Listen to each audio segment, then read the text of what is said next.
Hi friends, நம்ம super star Rajinikanth அவருடைய கூலி படத்திலிருந்து லேட்டஸ்ட்டாக ஒரு அப்டேட் தரமான அப்டேட் வந்து இறக்கியிருக்காங்க. ஸோ என்னென்னு பார்த்தீங்கன்னா, கூலி படத்தை ஹிந்தியில் யார் வாங்கி ரிலீஸ் பண்ண போகிறா அப்படின்ற மாதிரி ஒரு போஸ்டர் ஒன்று ரிலீஸ் பண்ணியிருக்காங்க. ஸோ அந்த ஒரு போஸ்டரில் வந்து பார்த்தீங்கன்னா நியூவாக ஒரு போஸ்டர் வந்து ஆட் பண்ணியிருக்காங்க. ஸோ நம்ம ரஜினிகாந்த் அவர் இருக்கார், பக்கத்துலேயே வந்து பார்த்தீங்கன்னா அமீர் கான் அவர்களும் இருக்கார். ஸோ கன் வச்சுட்டு ஸோ மாசாக இருக்குன்னு தான் சொன்னோம். ஸோ ரஜினிகாந்த் அவர்களை நம்ம ஏற்கனவே பார்த்தது தான் அந்த ஒரு டைட்டில் டீசர்ல வந்து இருக்கிற மாதிரி தான் இருந்தார். பட் ஆனால் அமீர் கான் அவர்களோட லுக்கு எல்லாமே தான் மாசாக இருந்துச்சு, செம்ம மாசாக இருந்துச்சு.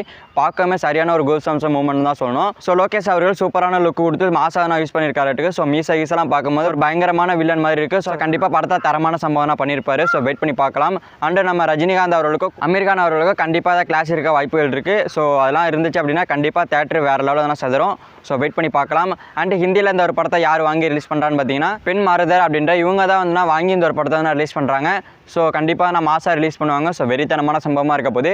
ஸோ இப்போதைக்கு ஃபேன்ஸுக்கு வந்து பார்த்தீங்கன்னா இந்த ஒரு போஸ்டரே வந்து செம்ம பூஸ்ட்டாக இருக்குது. ஸோ செம்ம ஹைப் வந்து ஏறுது. இது வரைக்கும் வந்து பிளாக் அண்ட் ஒயிட் ஸ்க்ரீனில் வந்து போஸ்டர் எல்லாமே கொடுத்தாங்க. பட் ஆனால் இந்த ஒரு போஸ்டர் வந்து கலரில் வந்து கொடுத்துருக்காங்க. ஸோ மாசாக இருக்குன்னு தான் சொன்னோம். ஸோ கொடுத்துருக்க எல்லா போஸ்டர்லையுமே தலைவர் அவர்கள் வந்ததுன்னா அந்த ஜீன்ஸ் ஷர்ட் அதை தான் வந்து போட்டிருக்காரு. ஸோ இது படத்திலே அவர் வந்து ஒர்க் பண்ணுற ஒரு ஷர்ட்டாக இருக்குமா அப்படின்றது தெரியல. பட் ஆனால் எல்லா ஒர்க்கர்ஸுமே வந்து அந்த ஒரு ப்ளூ ஷர்ட் போட்டிருக்காரு. ஸோ நம்ம ரஜினி அவர்கள் டிஃப்ரெண்ட்டாக போட்டிருக்காரு போல இருக்குது. ஸோ வெயிட் பண்ணி பார்க்கலாம். கண்டிப்பாக ஒரு தரமான சம்பவம் இருக்கும். அண்ட் லோகேஷ் கனகராஜ் அவர்கள் இப்போ நிறைய இடத்துல இன்டர்வியூ கொடுக்க ஆரம்பிச்சிட்டாரு. ஸோ ஏற்கனவே கொடுத்த ஒரு இன்டர்வியூவில் வந்து பார்த்தீங்கன்னா ரஜினி அவர்கள் இந்த ஒரு படத்தை பார்த்துட்டு என்ன சொன்னார் அப்படின்னு கேட்டதுக்கு, ஸோ ரஜினி அவர்கள் இந்த ஒரு படத்தை பார்த்துட்டு வந்து பார்த்தீங்கன்னா இந்த படம் வந்துன்னா தளபதி படம் மாதிரி இருக்குது. ஸோ நல்லா எடுத்திருக்கீங்க. ஸோ நான் இது வரைக்கும் வந்து பார்த்தீங்கன்னா தளபதி மாதிரி ஒரு படத்தை எடுக்கணும்னு சொல்லிட்டு தான் நான் வெயிட் பண்ணிட்டு இருந்தேன். ஸோ அதுக்கேற்ற மாதிரி இந்த ஒரு படம் வந்து இருக்குது. ஸோ கண்டிப்பாக வந்து சூப்பராக இருக்குது அப்படின்னு மாதிரி சொல்லிட்டு அன்றைக்கி தான் நான் வந்து ப்ரீ வந்து தூங்கினேன். ஸோ அந்தளவுக்கு படம் நல்லா இருக்குது ஓகே அப்படின்னு அந்த மாதிரி சொல்லிட்டு லோகேஷ் அவர்கள் கட்டி அனுப்பிச்சிட்டாரு அப்படின்ற மாதிரி என்ன சொல்லியிருக்காரு. ஸோ அந்தளவுக்கு படம் வந்து தரமாக வந்திருக்கும் போல இருக்குது. ஸோ ரஜினிகாந்த் அவர்களே வந்து பார்த்திங்கன்னா இந்த அளவுக்கு ஒரு எனர்ஜியாக சொல்லியிருக்காரு அப்படின்னா படம் எப்படி இருக்குன்றதை வெயிட் பண்ணி பார்ப்போம். கண்டிப்பாக மாஸ் சம்பவமாக இருக்க போது. அண்ட் நாகார்ஜுனா அவர்களை பற்றி வந்து லோகேஷ் கனகராஜ் அவர்கள் பேசியிருக்காரு.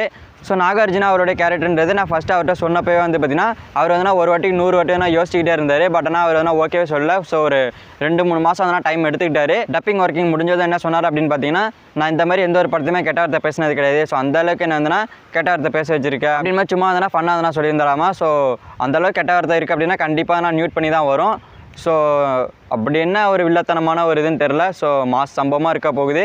ஸோ வெயிட் பண்ணி பார்க்கலாம். அந்த படத்துக்கான அப்டேட்ன்றது இப்போதைக்கு வந்து பார்த்தீங்கன்னா சாங் லான்ச் ஒன்று வச்சுருக்காங்க. கூலி பவர் ஹவுஸ் அந்த சாங் வந்துன்னா ஸோ ஜூலை 22ஆம் தேதி ஹைதராபாத்தில் போய்ட்டு ரிலீஸ் பண்ண போகிறதா வந்து சொல்லியிருக்காங்க.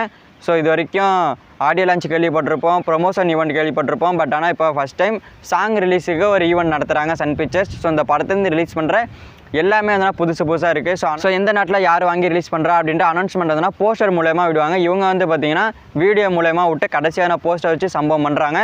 ஸோ கூலி படத்தை வேறு லெவலில் 1000 கோடி அடிக்க வைக்கணும் அப்படின்ற மாதிரினா முடிவு பண்ணி வச்சுருக்காங்க. ஸோ வெயிட் பண்ணி பார்க்கலாம் படம் எவ்வளோ கலெக்ஷன் பண்ணுதுன்னு சொல்லிட்டு. ஸோ ஒன் டே கலெக்ஷன் மட்டுமே வந்து பார்த்தீங்கன்னா 200 கோடிட்ட ஃபேன்ஸ் வந்து எதிர்பார்க்குறாங்க. ஸோ எனக்கு தெரிஞ்சு வந்து பார்த்தீங்கன்னா இதுக்கு முன்னாடி லோகேஷ் கனகராஜ் அவர்கள் டைரக்ஷன் பண்ண படம் லியோ. ஸோ அந்த படம் வந்ததுன்னா 148 கோடி வந்து அடிச்சிருந்துச்சு. அண்ட் ஜெயிலர் படம் வந்து பார்த்தீங்கன்னா 93 கோடி வந்துன்னா ஒன் டேல தான் கலெக்ஷன் பண்ணிருந்துச்சு வேர்ல்டு வைடாக எல்லா நாடும் சேர்த்து.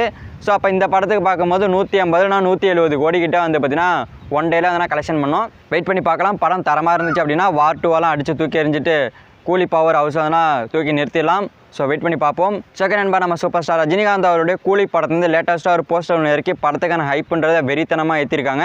ஸோ இந்த போஸ்டரை பற்றி நீங்கள் என்ன நினைக்கிறீங்க அப்படின்றத கன்பாஸாக கமெண்ட் பண்ணுங்கள். ஸோ இந்த வீடியோ பிடிச்சிருந்தா ஒரு லைக் பண்ணிட்டு நம்ம சேனல் சப்ஸ்கிரைப் பண்ணி சப்போர்ட் பண்ணுங்கள். ஸோ தேங்க்யூ ஃபார் வாட்சிங். அடுத்த பார்க்கலாம். தேங்க்யூ.